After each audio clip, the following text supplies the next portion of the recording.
अकोल्यातील जुन्या cotton market भागात मध्यरात्री एका दुकानाला भीषण आग लागल्याची घटना घडली आहे। शुभम कार्ड या होलसेल ग्रीटिंग आणि लग्नपत्रिका बनवणाऱ्या शोरूमला लागलेल्या आगीत मोठे नुकसान झाले आहे। आगीच्या घटनेत दुकानातील साहित्य जळून खाक झाले।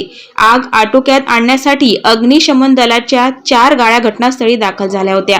दुकानातून मोठ्या प्रमाणात धूर निघत असल्याने अग्निशमन दलाला दुकानाचे शटर तोडावे लागले।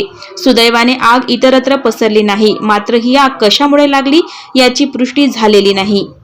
आणि त्या आगीमध्ये एक महत्त्वाचं म्हणजे मोठं शटर आहे ते उघडल्याने जवळ आलं, त्यामुळे आगीचं निदान होऊन नाही राहिला आणि आग ही आटोक्यात आहे। पण आग ही संपूर्ण विझवण्याकडे थोडा त्रास चाललेला आहे। शटर उघडलं तर आम्ही जेसीबीचा महानगरपालिकेने जेसीबीचा प्रबंध केलेला आहे, जेसीबी येण्यात आहे आणि आग आटोक्यात आहे।